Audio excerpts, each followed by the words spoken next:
Hello friends, welcome again to Jupiter classes. तो आज का हमारा जो टॉपिक है वो है रिकार्डियन थ्योरी ऑफ रेंट। ठीक है, तो अगर आपने पिछला वीडियो देखा होगा तो आपको पता होगा कि रेंट क्या है। रेंट क्या है? It is actually the price of land. What is rent? Rent is actually the price of land. And what is land? Land is a factor of production. ठीक है, we have 4 factors of production. ठीक है, that is land, capital, labour and entrepreneur. ठीक है, तो rent क्या है? It is the economic value of land. ठीक है, तो अब क्या है कि जैसे मैंने बता दिया कि रेंट क्या है। It is the price paid for the use of the land. ठीक है, लैंड को यूज करने का जो हम प्राइस पे करते हैं, जो पैसा पे करते हैं, जो पेमेंट पे करते हैं, उसको आप कहते हो रेंट। देखो भाई, आप इस थ्योरी को ऐसे एम मत ले लेना। ठीक है, एज पर ग्रांटेड नहीं लेना। It is very important theory. ठीक है, और मुझे लगता है कि इससे तो 1-2 सवाल बनते हैं आपके पेपर में। ठीक है, तो इसको ज़रा ध्यानपूर्वकता से देखना। ओके, तो रेंट क्या है?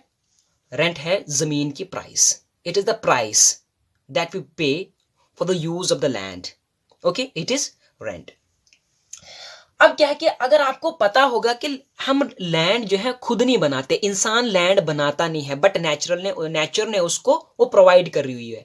यानी इंसान जो है इस पर कोई भी कॉस्ट जो है इनकर नहीं करता है। यानी there is no cost incurred on the production of the land. So अगर किसी बंदे ने जमीन को बनाने के लिए कोई पैसा नहीं लगाया है, तो उस पे वो पैसा तो कमा रहा है, तो वो पैसा क्या है फिर? तो उस पैसे को अपन कहते हैं सरप्लस अर्निंग। क्योंकि हमने उस पे कोई क्योंकि देखो क्या होता है कि आमतौर पर जब भी हम कोई इन्वेस्टमेंट करते हैं, उस पे पैसा लगाते हैं, और जब उससे हम कुछ कमाते हैं तो वो हमारी अर्निंग हो जाती है ना? हो जाती है ना अर्निंग। लेकिन यहाँ पर उल्टा केस है। उल्टा केस क्यों है? क्योंकि जमीन हमने जो है खुद बनाई नहीं है, नेचर ने हमें प्रोवाइड करी है। लेकिन नेचर ने हमें प्रोवाइड करी है, बट हम उसको किस पे देते हैं? रेंट पे देते हैं। और उससे जो हम रेंट कमाते हैं, उससे जो हम पैसा कमाते हैं, उसको एक्चुअल में सरप्लस अर्निंग कहा जाता है।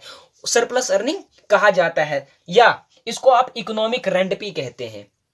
There are 2 types of rent, that is land rent and economic rent. अब ये लैंड रेंट क्या है? लैंड रेंट सिंपल से पेमेंट फॉर हायरिंग लैंड। ठीक है, एक लैंड को हायर करने की जो पेमेंट आप पे करते हैं उसको कहते हैं आप रेंट, लैंड रेंट। लेकिन अब ये इकोनॉमिक रेंट क्या है? तो इकोनॉमिक रेंट आप उस रेंट को कहते हैं, या फिर आप उस पेमेंट को कहते हैं जो आप किसी भी फैक्टर ऑफ प्रोडक्शन को पे करते हैं उसकी कॉस्ट से ज्यादा। यानी अगर कोई फैक्टर ऑफ प्रोडक्शन है, मान लीजिए कोई जमीन है, कोई लैंड ही है, नहीं लैंड नहीं, ये तो अलग कंसेप्ट हो गया। मान लीजिए कोई फैक्टर ऑफ प्रोडक्शन है, लेबर है कोई, ठीक है, और उसकी कीमत क्या है? यानी एक लेबर की जो वेज है वो है 100 रुपया। क्या है लेबर की वेज? 100 रुपया है। यानी उसको उसको उसकी सर्विसेज को ऑब्टेन करने के लिए आपको कितने रुपए पे करने हैं? 100 रुपीज। लेकिन मान लीजिए कोई अज्यूम कर लिए कि वो लेबर क्या है, थोड़ा सा स्किल्ड है, ठीक है, बाकी लेबर से वो थोड़ा अलग है, तो इसीलिए आप उसको अपनी फैक्ट्री में उसकी सर्विसेज लाने के लिए आप उसे कितने रुपए पे कर रहे हैं? मान लीजिए आप उसे 110 रुपए पे कर रहे हैं। यानी अगर देखा जाए तो उसकी कॉस्ट क्या है? 100 रुपीज है, बट आप उसको पे कितना कर रहे हो? 110। तो ये जो 10 रुपीज है वो आगे उसका इकोनॉमिक रेंट या उसकी सरप्लस अर्निंग। क्योंकि अगर देखा जाए तो उसको तो 100 ही रुपए मिलना चाहिए था, बट उसको मिल कितना रहा है? उसको मिल रहा है 110। और ये जो 10 रुपए है, the difference between these two payments, that is 10, is the surplus value और द सरप्लस अर्निंग। इसको आप कहते हो इकोनॉमिक रेंट। तो जमीन हमने खुद नहीं बनाई, कोई कॉस्ट हमने उसमें इनकर नहीं करी, ठीक है, कोई कॉस्ट हमने उसमें इनकर नहीं करी, तो हम उससे जितना भी कमाएं उसको सरप्लस अर्निंग ही कहा जाएगा। तो इसीलिए जमीन पे जो रेंट कमाया जाता है, ठीक है, जमीन पे जो रेंट कमाया जाता है उसको आप इकोनॉमिक रेंट ही कहते हैं। तो ये था थोड़ा सा ओवरव्यू। ये रिकार्डियन थ्योरी ऑफ रेंट से कोई भी लेना देना नहीं रखती, तो हम रिकार्डियन थ्योरी को थोड़ा अलग से करने जा रहे हैं। तो ये थोड़ी सी चीजें आपने जहन में रखनी है। इसके अलावा एक और चीज बता दूं कि लैंड क्या है? It is a fixed factor of production. क्योंकि जमीन जितनी है भाई उतनी रहेगी, आप उसको बढ़ा नहीं सकते। इंडिविजुअली तो आप बढ़ा सकते हैं, क्योंकि मेरे पास अगर 1 एकड़ की जमीन है तो इंडिविजुअल तौर पर मैं उसको 1 एकड़ से 2 एकड़ कर सकता हूं। लेकिन अगर अगर सोसाइटी के पॉइंट ऑफ व्यू से देखा जाए तो the supply of the land is fixed. लेकिन आप जमीन के प्रोडक्टिविटी को बढ़ा सकते हैं। The productivity of the land can be changed, it can be increased, and we have various methods to increase the productivity of the land, and that is हम अगर जमीन को थोड़ा सा साफ करें, उसमें खाद डालें, उसमें गोबर डालें, या इरिगेशन फैसिलिटीज को थोड़ा क्या करें, इंप्रूव करें, तो इससे हम जमीन की प्रोडक्टिविटी को बढ़ा सकते हैं। But the supply of the land is fixed. ये दो चीजें जहन में रखिएगा, ठीक है। तो ये थोड़ा सा इसका ओवरव्यू। अब हम चलते हैं रिकार्डियन थ्योरी ऑफ रेंट की जानिब। तो अब हमारे रिकार्डियन थ्योरी ऑफ रेंट की तरफ। तो क्या है कि रिकार्डो ने अपनी थ्योरी देने से पहले कुछ एजम्पशंस रखी हैं सामने, ठीक है। एजम्पशंस मतलब कुछ चीजें मान करके चली हैं, ठीक है। तो हम उन एजम्पशंस के बारे में पढ़ते हैं, लेकिन सबसे पहले हम ये जानते हैं कि रिकार्डो ने रेंट को कहा क्या है। रिकार्डो ने रेंट को कहा क्या है? तो रिकार्डो ने रेंट को कहा है, rent is the portion of produce of land given to landlord. याद रखना क्या है, व्हाट इज रेंट। रिकार्डो ने रेंट को कैसे डिफाइन किया है, पेपर में पूछा जा सकता है कि definition of rent given by Ricardo. तो आप ये बता सकते हैं कि it is the portion of produce of land. Produce of land मतलब कि जमीन से जो आउटपुट आप निकाल रहे हैं, उसमें से जो हिस्सा आप लैंडलॉर्ड को दे रहे हैं। या क्यों, आप मान लीजिए आपने क्या करा, आपने किसी का खेत लिया रेंट पर, और आपने वहां पर गेहूं उगाया, तो आप आपने वो गेहूं बेच दिया, ठीक है। तो उस गेहूं और वो बेचने से जो रकम आपको के पास आई, और उस रकम से जो पोर्शन, उस रकम का जो पोर्शन आपने लैंडलॉर्ड को दिया, जिसकी जमीन आपने इस्तेमाल करी, उसको कहेंगे रेंट रिकार्डो की थ्योरी में, ठीक है। ये बात याद रखना, it is the portion of the produce of land given to the landlord, ठीक है। अब क्या है कि रिकार्डो ने कुछ एजम्पशंस रखी। तो सबसे पहले उसने बताया कि supply is fixed, supply of land is fixed. और ये जाहिर सी बात है, अगर हम सोसाइटी के पॉइंट ऑफ व्यू से देखें तो जमीन की सप्लाई क्या है, फिक्स्ड है। आप जमीन को बढ़ा सकते हो, इंडिविजुअली तो हम बढ़ा सकते हैं। जैसे मैंने पहले बताया, अगर मेरे पास 1 एकड़ जमीन है तो मैं 1 से 2, 2 से 3, 4, 5 कुछ भी कर सकता हूं। इंडिविजुअल तौर पर, जाती तौर पर जमीन की जो सप्लाई है वो फिक्स नहीं है, वेरिएबल है। बट अगर सोसाइटी एज अ होल देखा जाए तो supply of land is fixed, ठीक है। एक ये बात, ये एजम्पशंस याद रखना, क्योंकि आगे आपको थ्योरी समझने में काफी अहम रोल अदा करने वाली है ये, ठीक है। उसके बाद no alternative use of land, this is the, ये तो रूह है ना रिकार्डियन थ्योरी ऑफ रेंट की। ये एजम्पशन और ये एजम्पशन रिकार्डियन थ्योरी की रूह है। It is the soul of Ricardian theory of rent, ठीक है।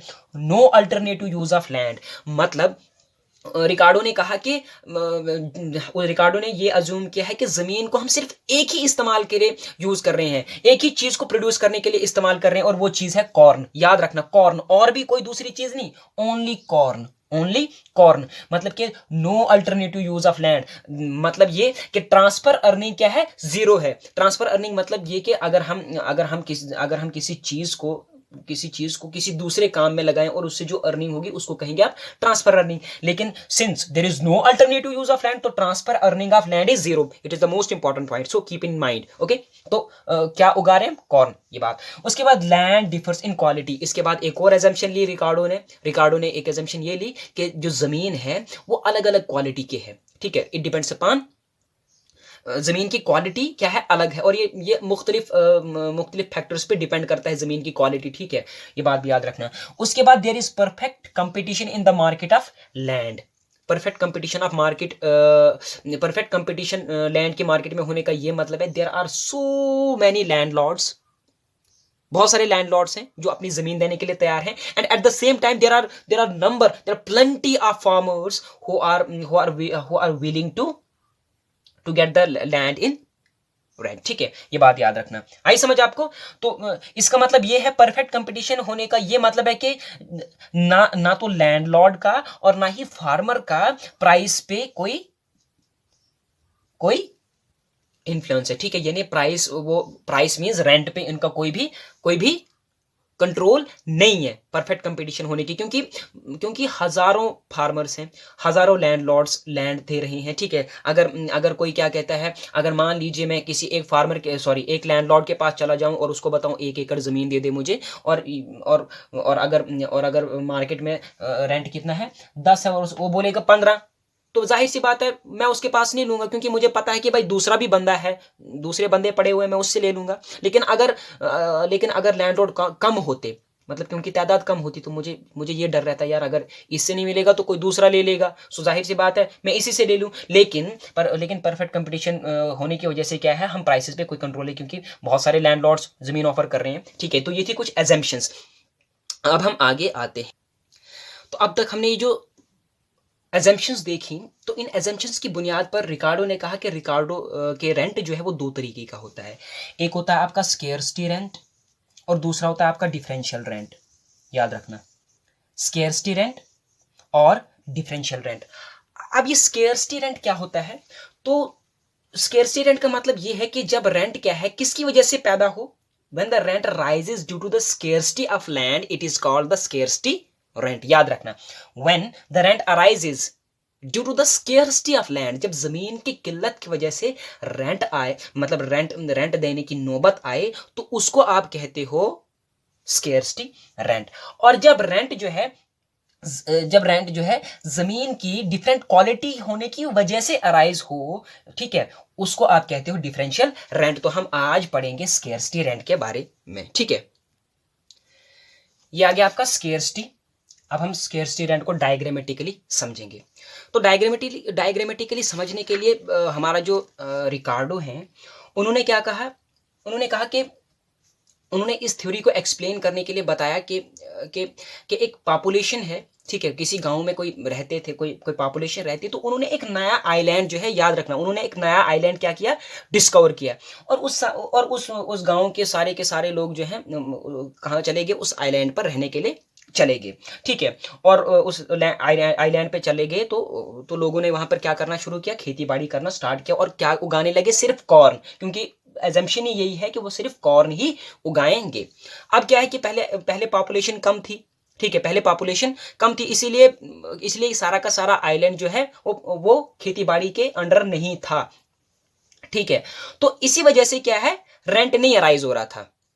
जब कुछ ही जमीन, याद रखना, जब कुछ ही जमीन क्या है, खेती बाड़ी के अंडर थी, तब कोई रेंट अराइज नहीं हो रहा था। तब हमारी एवरेज कॉस्ट और मार्जिनल कॉस्ट क्या है, आप यहां पर देख पा रहे होंगे कि एवरेज कॉस्ट, क्योंकि ये आगे आपकी मार्जिनल कॉस्ट करो, ये आगे आपकी एवरेज कॉस्ट करो, और आप देख पा रहे होंगे कि एवरेज कॉस्ट और मार्जिनल कॉस्ट दोनों बराबर हैं। और इस लेवल पर जहां पर एवरेज कॉस्ट और मार्जिनल कॉस्ट दोनों बराबर है, वहां पर ये प्राइस डिटरमाइन हुआ है, और आउटपुट कितना है, ये है। ठीक है, मान ये है। ठीक है, वो क्यों, अब यहां पर रेंट क्यों नहीं दे रहे हैं, क्योंकि अभी जमीन सारी की सारी जो है हमने प्रोडक्शन के अंडर नहीं लाई है, इसीलिए प्रोडक्शन के अंडर नहीं लाई है, तो इस वजह से क्या हो रहा है, अब प्रोडक्शन के अंडर नहीं लाई है तो क्या हो गया भाई, प्रोडक्शन के अंडर नहीं लाई है, तो जाहिर सी बात है कि अभी जमीन क्या है, बहुत सारी जमीन आइडल पड़ी है, और मैं फार्मर हूं, ठीक है, कोई लैंडलॉर्ड है, ठीक है, अब मैं फार्मर हूं, आप लैंडलॉर्ड हैं, ठीक है, मैं आपके पास आऊंगा और बताऊंगा यार मुझे 1 एकड़ जमीन दे दीजिए खेती बाड़ी करने के लिए। ठीक है, तो आप बताएंगे कि हाँ भाई रेंट दे दे मुझे, तो इतना इतना रेंट दे दे तो मैं दूंगा तुझे, तो मैं क्या कहूंगा, मैं यही कहूंगा कि यार जरूरी नहीं है, मैं क्यों लूं तुझसे, क्योंकि इतनी सारी जमीन आइडल पड़ी है, तो अगर आप नहीं देंगे तो मैं किसी और की जमीन पर जाकर के काम करूंगा, या कोई और जमीन पकड़ लूंगा और खेती बाड़ी करूंगा। और जो आप लैंडलॉर्ड हैं, आपको ये भी पता है कि भाई एक ही चीज प्रोड्यूस हो रही है, यानी कि ट्रांसफर अर्निंग जीरो है, there is no alternative use of land, तो आप मजबूरी में मुझे दे ही देंगे और कोई रेंट चार्ज नहीं करेंगे। लेकिन अब क्या हो गया कि धीरे धीरे ओवर द टाइम क्या है, उस जजीरे की, उस आइलैंड की पॉपुलेशन बढ़ रही है। याद रखना, उस आइलैंड की पॉपुलेशन क्या हो रही है, बढ़ रही है। अब पॉपुलेशन बढ़ रही है तो जाहिर सी बात है भाई, कॉर्न की जो डिमांड है वो बढ़ेगी, कॉर्न की डिमांड बढ़ेगी तो हमने क्या करना है, हमने प्रोडक्शन बढ़ानी है, प्रोडक्शन बढ़ानी है, तो ज्यादा से ज्यादा जमीन क्या आएगी, अब प्रोडक्शन के अंडर आएगी। और मान लीजिए कि पॉपुलेशन बढ़ रही है, डिमांड बढ़ रही है, और एक टाइम ऐसा आ गया कि सारी की सारी जमीन जो है क्या आ गई, सारी की सारी जमीन क्या है, प्रोडक्शन के अंडर आ गई। अब सारी की सारी जमीन हमने क्या कर रही है, अब हम सारी की सारी जमीन पर कॉर्न उगा रहे हैं, लेकिन पॉपुलेशन फिर बढ़ रही है। ठीक है, पॉपुलेशन बढ़ रही है, याद रखना, पॉपुलेशन बढ़ रही है।